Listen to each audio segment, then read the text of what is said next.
Hi everyone, welcome back to our channel. We're going to talk about a long-awaited project along Margaret Drive called the Penrith. Yes, so this is perhaps one of the most exciting new launch in 2025 also, because in this area, the last launch was actually Sterling residents. So this area has a lot of pent-up demand. We all know this is all your $1 million HDB flats, and we are excited to share with you our analysis and to show you whether or not this project is it worth considering and what are some of the units that if you do want to consider, and some of the things that you want to look out for. We believe that a lot of buyers here in the Queenstown Clementi area has been looking forward to this project for one simple reason, for the fact that all the projects here have generally performed well across the board. And they want to know that whether this new project called the Penrith will be able to have the same performance and what they should look out for when it comes to selecting a unit here. So today we will spend a little bit more time talking about the area as well as the project, and as well as a checklist to provide you with a little bit more precision when it comes to making our decision. And following that, we will go through the layouts as well, because here at Penrith, we are looking at very attractive layouts that will offer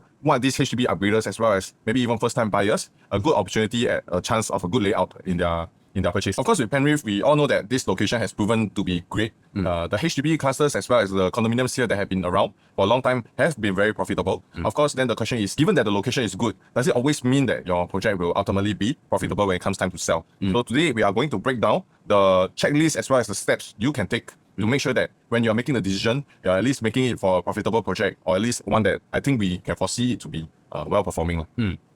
Yep. So without further ado, we can go into the project info first, just to share with you guys a little bit more. Okay, so Penrith is developed by Hong Leong Holdings as well as Guaco Land. And this is located in District 3. Total number of units is 462 units, starting from 2-bedroom all the way to 4-bedroom. The next thing is the site area. So the total land size for Margaret Drive, this plot of land, right, is only 9,522 square meters, which later on we will share, is this going to affect your profitability or not? So there is a total of 2 blocks, 40 stories high, and a total of 462 units, like I mentioned just now. So all the units here, we are facing either north or south orientation with a 50-meter lap pool right in the middle of 2 blocks.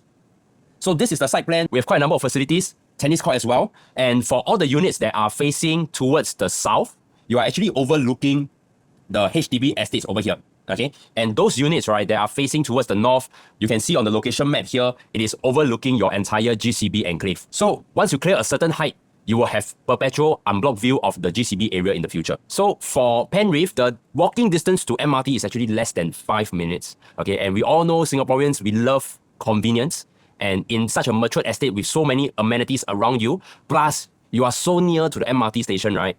That's why this project is so highly sought after. And that's also the reason why we want to answer the question, right, whether it is profitable in the future. So going into the unit mix, in Penrith, we do not have any one-bedders. Actually, Jayden, do you know why? The profiling of the residents here mostly are buying for stay, I would imagine. So I don't think one bedder is good enough. It's such a small place, right? Honestly, we also don't know why. We're also not developers. But I think in recent cases, in such an area where there is very much a lot of HDB upgraders, a lot of demand from HDB, we generally tend to see developers stop building one-bedders. So only starting from 2-bedders and above. Okay, so we are starting from 2-bed, 1-bath with 76 units and 2-bed, 2-bath with 78 units. And for our 3-bedroom, we are starting from a size of just 786 square feet. But if you want to have bigger size, we also have all the way up to 1066 square feet. And lastly, our 4-bedders, we have 2 different sizes at 1173 square feet and also 1281 square feet. So we know that Hong Leong and Guaco Land, they are known for very, very efficient layouts, as we have seen in Lentor Central, Springleaf Residence. Okay, so later on, in terms of the layout analysis, we will dive deeper. One thing we noticed about this development when it comes to the layout is that it's very similar to what we saw at Springleaf, which is our recent project that launched and did very well. 94% sold on the first day. Just happens to be the same developer. And I think the way they have done up the units is providing buyers with a lot of options when it comes to whether you want a smaller unit type, whether it's within your affordability, or a family that is looking for a comfortable space coming from a HDB. Because when you come from a HDB and you're upgrading, the common concern is always whether the functionality and the space is equivalent, if not at least similar to what you had in the older space for the past many years that you have been staying in the HDB. So I feel with the similar layouts here, you can expect a good amount of options for buyers who are looking for units based on affordability as well as livability. Okay, so that's it for all the basic information at Penrith. Before we head on to the bulk of our video, right, I just want to let you guys know also, because this is a Hong Leong and Guaco Land project, there will also be priority booking involved. Okay, and when it comes down to priority booking, number one thing is most of the time you will be able to get some form of discounts, or perhaps you are able to choose more units ahead of the public, if let's say you fall under the priority booking scheme. Okay. However, when it comes down to priority booking, that we also have its own set of challenges. With so many units, how do you go and choose, right? If let's say you want to know more information in terms of how to select a unit before everybody else does, and making sure that you choose the right one, definitely you can comment down below and we can send you more information, or you can just reach out to any of us down below. Now, moving on, for today's video, we want to talk about how do you actually spot profitable projects. So Jayden, just now we talked about location for Penrith, right? This is an amazing location, but is location the most important thing that we need to consider when it comes down to being able to profit in the future? I believe that is an important factor for sure, especially if you are buying for own stay. The location will always be one of the top priorities. Of course, you look at Queenstown MRT itself, located along the entire MRT line itself. We have a wide selection of resale condominiums that have already been here for a long time.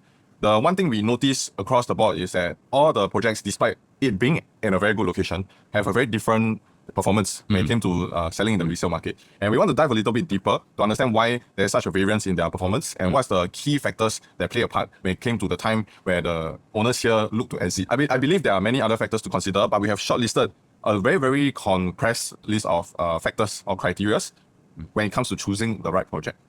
Correct. So we will be sharing that checklist with you today. And the reason why we want to talk about this is also because we have met a lot of buyers that are looking to either buy their first property or upgrade from their current house. Whenever they go into the resale market or the new launch market to look for properties, and to look for the ones that can potentially give them the higher capital appreciation in the future, the number one thing that they always talk about is the location. MRT, is it near MRT station? Does it have good schools, etc., etc., right? Of course, we know all of these things are important, but today, right, we want to focus on a few things that we find that it is important for condos to have.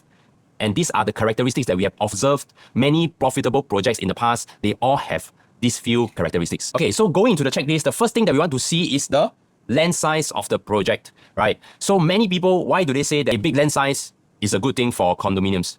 Do you feel the same, Jayden? Of course, I think land size, why it's always important is because it affects how the landscaping will look like. How, as a resident, how you feel. Because it changes the entire density of how it feels when you live there. So definitely, I think land size is something that is always a good thing to have. The bigger the project, generally we also see more better landscaping done by the developer because they have the space. Generally, with bigger land size, you also see more facilities, and with that, I think as a resident, you can never complain. Yeah, but then the next thing we want to answer is, with big land size, does it equate to higher profitability? First thing we want to look at is land size, since we mentioned it as the first important criteria. Let's take a look at two case studies here at Penrith and Claremont. I think both projects here are very well known, and I think most buyers have already seen or heard of them before. But let's look at the land size here. For Penrith Hill, the land size is standing at about 290,000 square meters. And for Claremont, it's standing at about 15,000 square meters. And with that said, with a bigger land size, it is supposed to be more profitable. But if you look at these two projects over here, Penrith Hill residences actually perform worse than Claremont, even though its land size is bigger. So of course, we look at it based on the ground experience. Andrew, what do you think? Why do you think this was the case, even though the land size was bigger? I feel, honestly, for Penrith Hill residents, there are many factors that affect the profitability. But number one thing I feel is, actually not many people know about Penrith Hill residents. Because for Claremont, for example, right, when you drive down AYE, right, you confirm will see Claremont one, because it is just two tall towers over there. Whereas for Penrith Hill residents, it is actually tucked in one corner, right, within a landed enclave. Okay, and for Penrith Hill residents, they are also up to level 5 only. So it really blends in very well with the landed enclave. So that time when I bring my buyer go down and see, right, I also have a bit of hard time trying to find where the condo is. Of course, when we go inside, everything is nice, it's beautiful, it's very resort-like condo. The visibility for Penrith Hill residents is a struggle. I mean, I feel generally across the board, when it comes to low-rise versus high-rise developments, this is always a struggle. Within the same estate, and even though they are sharing the same location, just because of the height alone, I think visibility is very much affected. Especially, I think, when you talk about Penrith Hill residences, level 5, tucked away at one corner. If you are a buyer or just someone driving or passing by, you probably wouldn't hear about the project until you actually visit it, whether it's for a viewing or visiting a friend. It's hard to notice such projects. Whereas Claremont, I think we really see the very outstanding Normanton Park. It's also very high-rise, outstanding building. So with that said, I think the difference here is quite big. And if let's say we are considering only because of land size, I think it's not always the case where land size big equals to more profitable transactions happening in the development. Yes. So what we can see here is actually for a condo that has a smaller land size but more visibility, it performed much better than a condo with huge land size but very little visibility. Of course, then the next thing on our checklist, as we are just talking about, right, is the visibility of your condo. But we also want to touch on this point, right? Why is visibility so important, right? Because today, if nobody knows that your condo exists, if let's say next time buyers want to buy into that location, do you think that they will go and search for your condo first? Probably not. Probably not, right? I think most of the time, if we keep on seeing the same condo in a certain location, and then eventually we want to explore purchasing a property there, naturally the number one condo that will pop into my mind is what? Which is the condo that I always see when I'm driving? So that is the key when it comes to visibility. But of course, we are not saying that every condo that is visible, every condo that is outstanding will always perform well. But that is a very important factor to bring eyeballs to your condo first. And then with other factors such as good layout, such as good landscaping and good facilities, then all of these come together, right, that will make the buyer stay and offer for your unit. And that's why visibility is on the second one of our checklist, and that's why it is so important. Okay, so with all that said about the land size, how does this tie in back to what we are looking at Penrith? Because Penrith itself, the land size is not exactly the biggest, and it's also not exactly the smallest because we're still able to fit in a good amount of facilities. Now, when we look at Penrith itself, it's a 40-story building. This will tie in with our second point of visibility. So when we look at this location itself, what do you notice about the blocks that are surrounding us and the buildings that are surrounding us? I'm not sure that all HDBs. Mostly it's HDBs. But one thing we notice here is that the height of these HDB blocks are on the higher side. And when we talk about floor levels, Penrith standing at 40-story high, it is very, very high. Because if let's say all the residential buildings around are maybe 10 stories, then you will look very, very outstanding. But here we see that all our HDBs are 47-story high. Our famous well-built HDBs at Dawson are surrounding us. And our worry is that if let's say Penrith was to be built up, we will just look exactly like one of the HDBs here. So in that sense, visibility actually might not be the best. Right. Yes, exactly. Because you guys have seen the HDBs at Dawson, really very nice. Sky view, Sky Park. I tell you, if I'm not an agent, right, I see from afar, I would think that they are condos. Because when we are driving along those roads, we've always been admiring how well built they are. And concept-wise, I feel they are more towards like a condo style, just lacking the swimming pools and the facilities. Yes. But more important for height-wise, if let's say Penrith was to be up, I think if let's say we are not parked in the Queenstown estate where so many nice HDBs were built, Penrith will be the most outstanding project among all. But just we have to know that the location-wise, we are actually in between high-rise buildings as well. Yeah, so like what you mentioned, I think our worry is that next time Penrith, what they will struggle is in terms of its visibility from afar, because they will just blend in with the surrounding high-rise buildings. Just to give you guys an idea, this is the empty plot of land which is Penrith, and surrounding us you can see there are multiple high-rise buildings already, and that actually brings down our visibility to our second point. When we talk about visibility in the Queenstown estate, we have seen three very noticeable newer resale condominiums in the market with our buyers, right? One being Margaretville, another being Sterling Residences, and the last one being Commonwealth Towers. So with these three projects, their visibility actually varies quite a little bit. Considering visibility as a factor, we also want to know how this affected the profitability of each project here at Queenstown. So the first project we look at Margaretville, we can notice that the highest profit here achieved is 563,000 in this project. And for Margaretville location, just to give a bit of context, it's actually where the show flat of Penrith is located now, tucked all the way at the far end, away from Queenstown MRT Station. And with that said, visibility on Margaretville can be considered among all three projects to be on the poorer side. And how this affected them is really on their profit, right? Their highest is 563,000. Whereas if let's say we were to compare to Sterling Residences and Commonwealth Towers, you'll notice a very drastic difference. So Andrew, maybe you share a little bit on the location-wise, Commonwealth Towers, Sterling Residences, how does it differ from Margaretville? Because Margaretville is really at the far end of the entire Queenstown stretch, right? Correct. Yeah, so I mean, not just that, Margaretville land size is also very, very small, only about 4,000 plus square meters. But if you were to compare it to Commonwealth, can I say, right, for those of you out there who's watching this video, when you guys are driving past the entire Queenstown estate or driving past Commonwealth area, usually do you notice Margaretville more or do you notice Commonwealth Towers more? I would think it's Commonwealth Towers because it's really just beside the main road and beside the MRT station. Okay, and over here, right, you can also see that Commonwealth Towers, their land size is about 12,000 square meters. And this land size is very, very healthy. It has 2 blocks also, which will make the entire facade and the entire building looks a bit bigger and grander. Okay, and over here, right, what we see is that your highest profit done is $1 million, almost double of what we saw in Margaretville. Okay, and the next thing that we want to compare is Sterling Residence. Of course, here Sterling Residence, you have the biggest land size, and I would say that arguably, right, you have the best visibility. So for Sterling, the land size is the biggest at 21,000 square meters, and more importantly, right, the location where Sterling is at, they are surrounded by lower-rise HDBs, which is your Mei Ling Heights HDB estate. Okay, so this Sterling Residence really will stand out like a sore thumb wherever you drive within this estate. And that is a very good thing for all the owners in Sterling Residence. And what do we see here in terms of the profitability? The highest profit done was $1.19 million. So with the first 2 points, already addressed, when we talk about land size and visibility, this is how it ultimately affects you when you become a property owner. If you're looking to purchase into an area that is already said to be good. With Margaret Vale, Commonwealth Towers and Sterling Residences, we can see that number one, the land size being different, one could have more facilities, which I think in this enclave actually is very important because the residents here would appreciate this kind of added benefits to living there.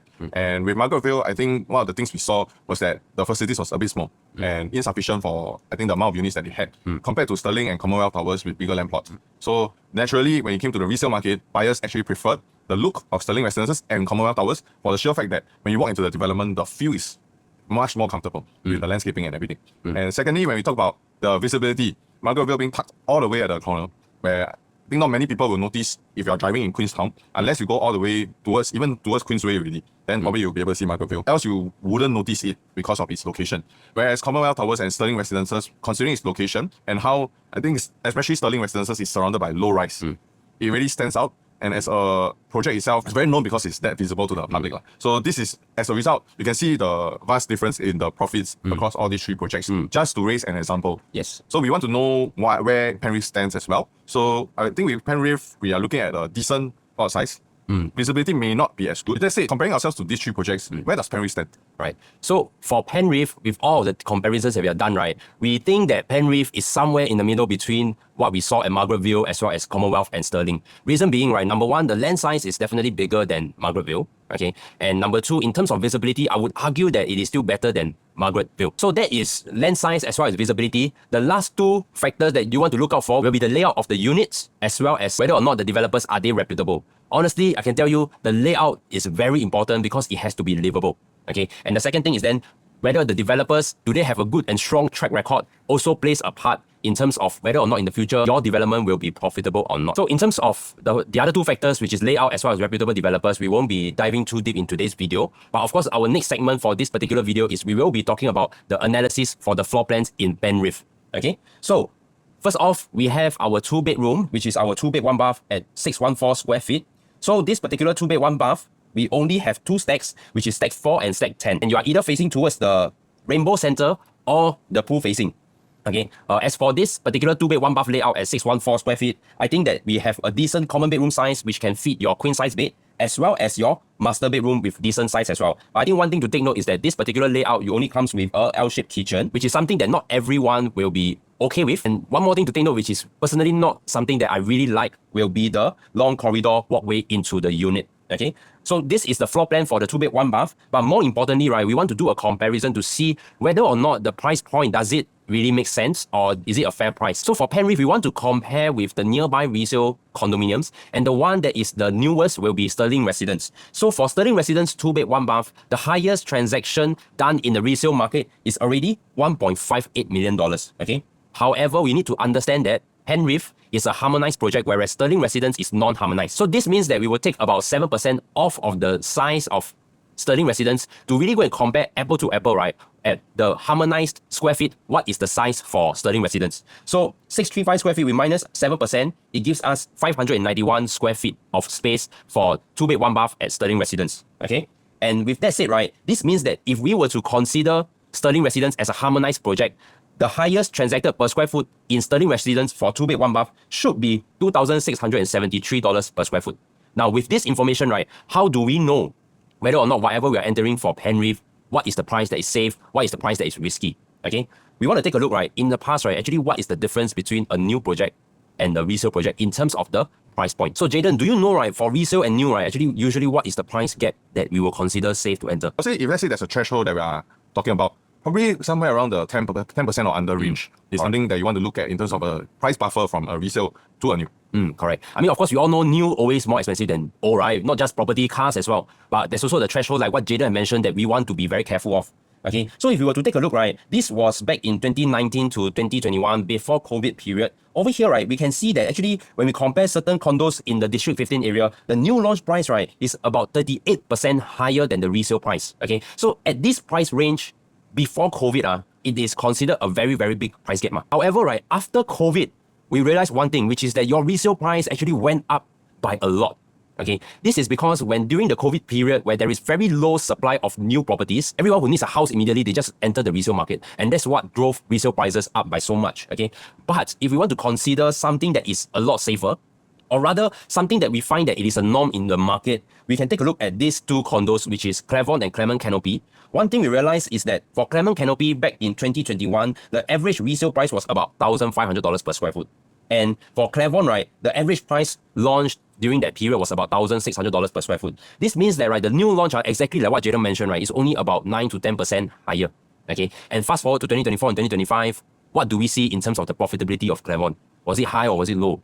It's much better, right? So I think both products, ultimately, when you talk about the price buffer, in the first case where we saw in District 15, when there's a 40% price gap between the new and the resale, let's say you look at the first case where we have Emerald Park, comparing to the resale counterparts in the same region, when the price gap is 30 to 40%, it's not saying that we can't buy into the new project. It's just that the likelihood of you pulling further away from the resale prices is slightly smaller. And in that sense, you might be incurring and taking on more risk and a lesser chance at maybe a better profitability. Whereas if you look at something like a Claremont Canopy versus Claremont, it was very clear that with the price point being under 10% at the 8 to 9% mark, the performance definitely was much better in Claremont because the price gap was so close and it pushed the newer product further when it came time to sell. Correct. So whenever the price gap between new and resale is very huge, right, we also worry for our client if they were to enter into the new market, right? Because they are taking on just a lot more risk as compared to if they were to buy something that is much closer in price to the resale counterparts. So coming back into the 2-bed 1-bath here at Penrith, just now we saw that at Sterling Residence, right, the pre-harmonized PSF transacted was at $2,488 per square foot. For the post-harmonized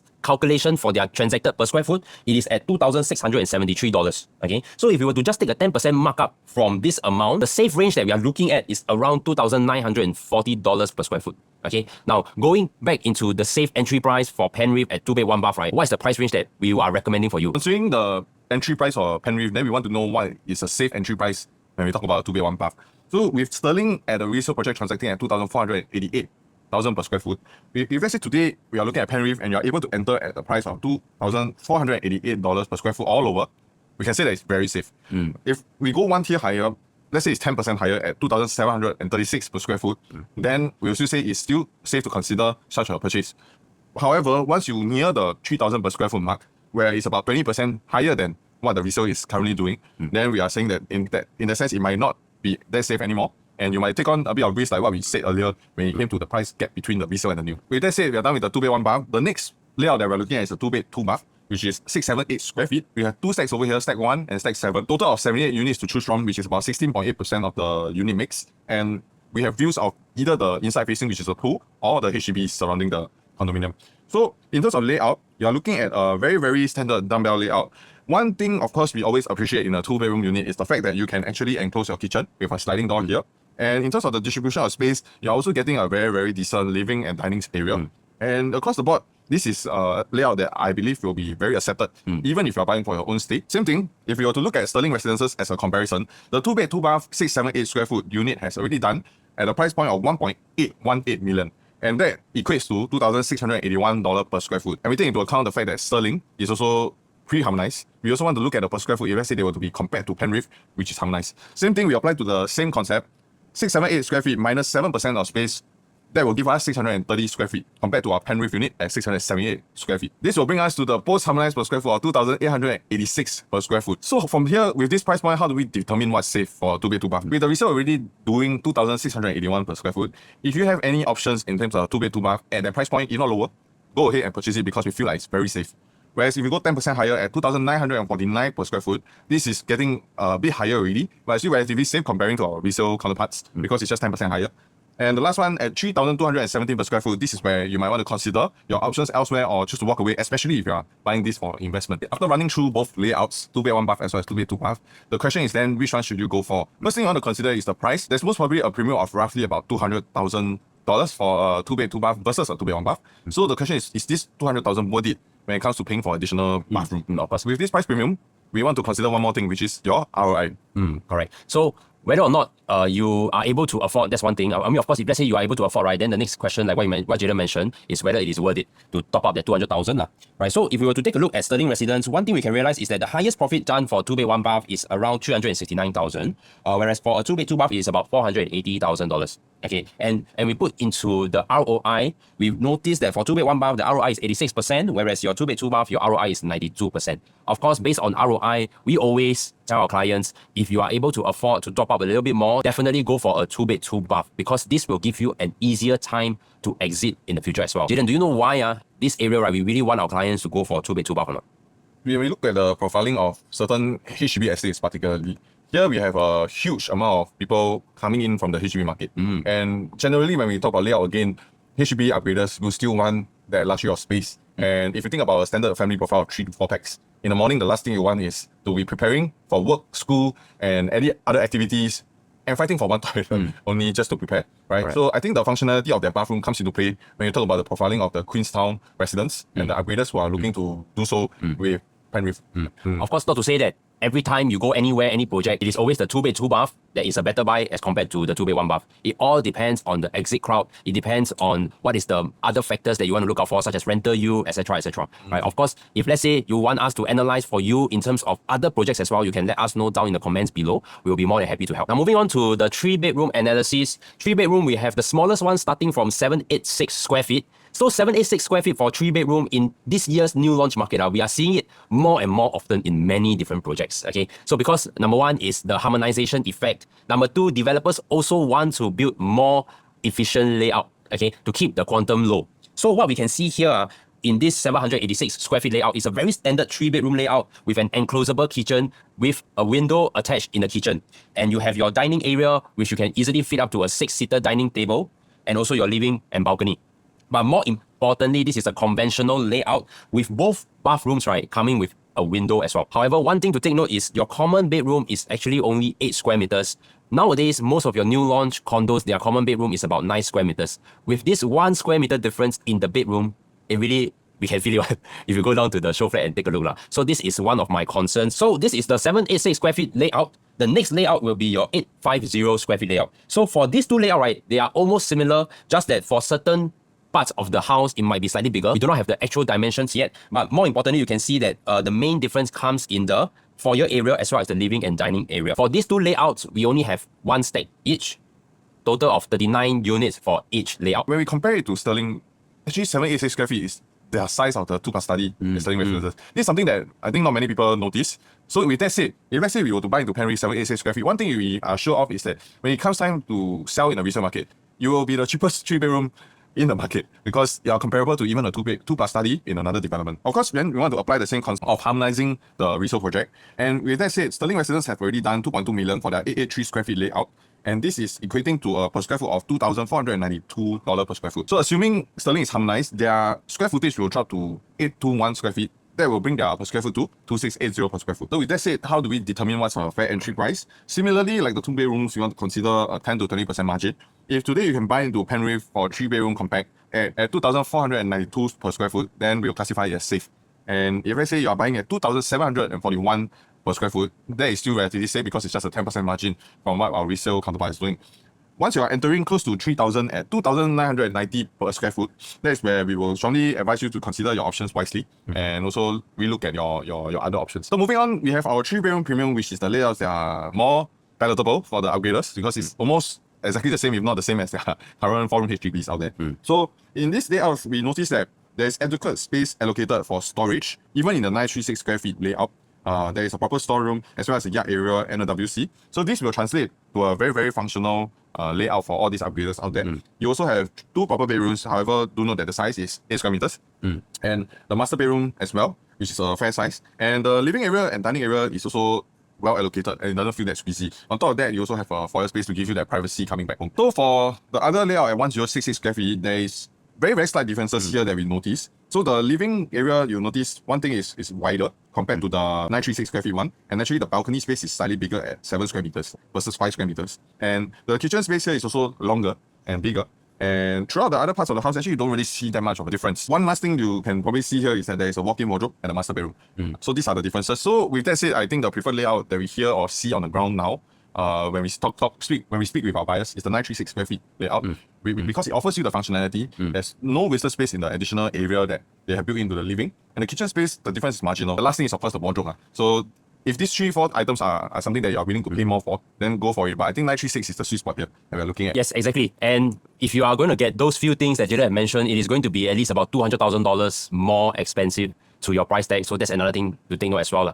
Comparing the 3-bedroom premium in terms of the price point as compared to Sterling Residence. So in Sterling Residence now, for their 3-bedroom premium, we can see that the highest transacted is already at $2.7 million. Okay, and if we were to take it into account the harmonization effect, again, their 3-bedroom should be at 981 square feet, and the highest transacted post-harmonization, the per square foot should be around $2,770. At this price point, if you were to take a 10% markup from the harmonized per square foot, it should be at around $3,048 per square foot. However, today for Penrith, if you want to consider what is the safe entry price, we won't use the harmonized per square foot that we have just calculated. If we were to just take the per square foot that is transacted in the resale market at $2,577 per square foot, if you were to calculate anything that is above 20%, we would say that that is going to be very, very risky for you to enter. Anything at this price point to 10, 12%, I think it is still considered safe for us to consider.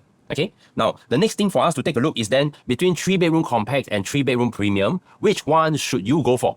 Of course, for buyers with a bit of budget constraint, looking at something starting from 1.9 to maybe around $2.1 million, likely you will be considering the 3-bedroom compact. But we also want to understand, right, is there really much of a difference or not? Okay, so if you were to see, right, for 3-bedroom compact, the highest profit done in Sterling Residence is $763,000 with the ROI at 126%, whereas for your 3-bedroom premium, the highest profit done is $787,000 with the ROI at 128%. So in this case, there isn't much difference between the ROI, so I would say that just buy within what is comfortable for you in terms of the space that you need, or whether is it the financial constraints. Now, moving on to the last bedroom type, which is our 4-bedroom. Here we have 2 different units and sizes. One is 1173 square feet, which is a portrait layout, whereas for the bigger 4-bedroom at 1281 square feet, this is your landscape layout. So for these 2 particular layouts, there isn't a lot of difference. Number one, like I mentioned, your living and dining for the bigger unit will be landscape. So this means that you have a wider frontage at your living area. And if you're on the high floor overlooking the unblocked GCB area, this will definitely give you a much better feel and much better views. Whereas compared to the smaller layout, it is a portrait layout which do not have such a wide frontage. The second difference will be the common bathroom. So for the bigger unit, right, you actually have 1 additional bathroom as compared to the smaller one. So that is just another thing for you to take note. Other than that, there is just minor differences between some of the spaces within these 2 units. But in this case, right, Jayden, which one do you think it is a better buy that the buyer should go for? Looking at the 2 layouts here, of course, we want to consider the price first when it comes to buying these 2 4-bedrooms. The premium to pay for the bigger layout, assuming we are launching at 2,600 per square foot, the price difference will be about 280,000 here for the bigger 4-bedroom. And with this price difference, we want to see what people actually prefer when it comes to a 4-bedroom. 4-bedroom profiling, usually we are looking at people who are buying for stay. And when we are looking at profiling of stay, it's usually a little bit more emotional and people look more for functionality.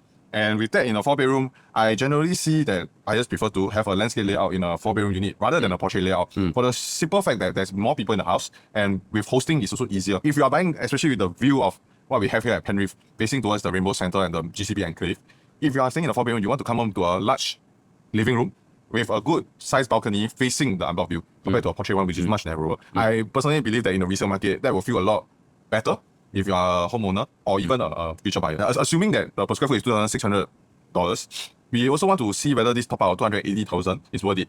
Compared to another project that launched just very recently, Lentor Central, they also had a portrait and landscape living.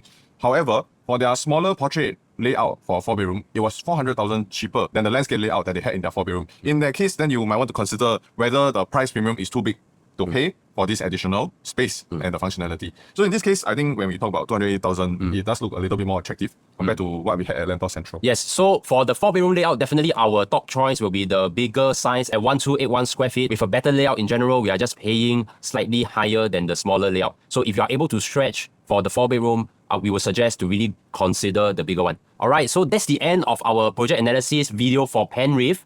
Hope you guys enjoy our video and hope you guys learned a lot from this video as well. If you have any questions, feel free to comment down below, and if you have benefited from this video, right, give us a like, a subscribe, and also share it with your friends lah. If you all have any questions and you're shy to put it in the comment section, you can also drop us a direct message at our contact here. That way we can get back to you as soon as possible. Yes. So thanks for watching our video today again. Hopefully this analysis helps in your decision, whether it's at Penrith or other projects that we have already done. We'll still be coming out with more videos to end the year. So looking forward to seeing you guys in the next one, and Bye-bye. bye-bye.